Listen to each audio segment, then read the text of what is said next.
This is Joe Leigh here for SecondsOut. Robbie Davies Junior here in London. Not long out, fight with Javier Molina. How are you feeling? Yeah, feeling good. Can't wait for Saturday now. What's the camp been like in the build-up to this one, Robbie, off the back of 2 good wins?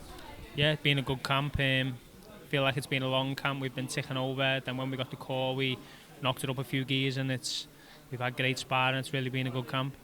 What about it's been long in the preparation for this one, Robbie? It's more because I'm based away from home, so I don't like to leave anything to chance. So I have a couple of weeks off, and then I get back in the gym as soon as, really, because you never know when the call's going to come. Obviously, with a surprise defeat to Valenzuela, to get 2 wins on the bounce, what are you putting that down to now, obviously, changing camps and stuff as well? Yeah, since I've been with Shane, I think I've found my feet again.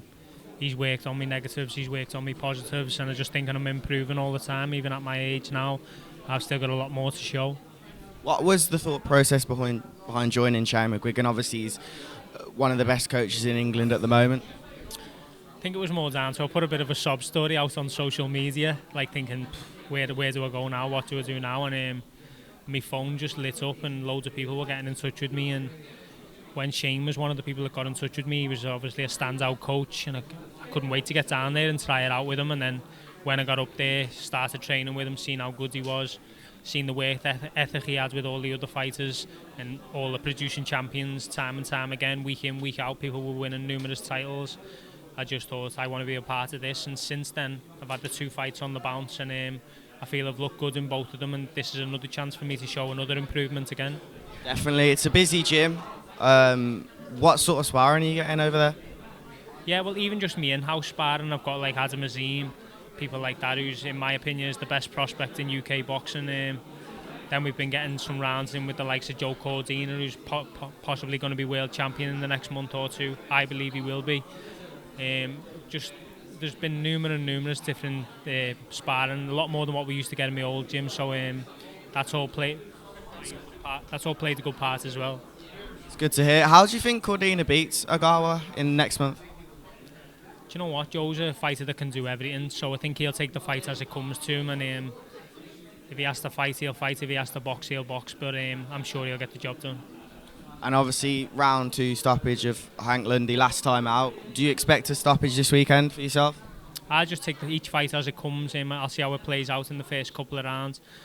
If I see the opportunity, I'll take it. If it has to go the distance, I'll be ready for every single round. What do you make of him as a fighter? Have you seen many of his fights? Have you studied him well, or has it more been focusing on your game plan? I do focus on myself more so, but I did have a look at him when I first got the fight announced to me and got it put forward to me. There's not really many fights that I turn down for any reason, and then I let Shane do all the looking at all the minor details, and then he just feeds it to me what I need to do. A couple of people obviously retired in the last couple of weeks. Firstly, Amir Khan. What did you make of his career overall? Yeah, Amir was one of the best there is, especially out of Britain. He was Olympic silver medalist at 17, which we don't hear though. If it wasn't for the likes of him, GB boxing wouldn't be the way it was. Then he went on to win, I think he was unified world champion by the age of 24, 25. But then he was in the ring with Kel, who from me last gym, obviously Kel become a bit of a friend of mine, so I was supporting Kel in that one, and now Kel's made the decision to retire. And I think it's been the best for both of them, the 2 of Britain's best of the modern era, and I think they both made the right decision.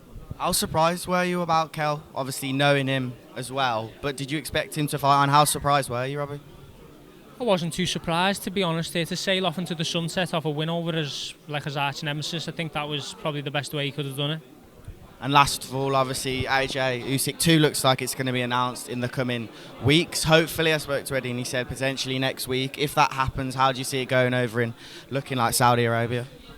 If the fight goes ahead and it happens, if AJ tries to box and be tentative of letting his shots go like he was in the first one, I think it'll end up the same. But I think if AJ uses his size and strength, his punching power, the way he started his professional career, I think he'll blast Usyk out of there.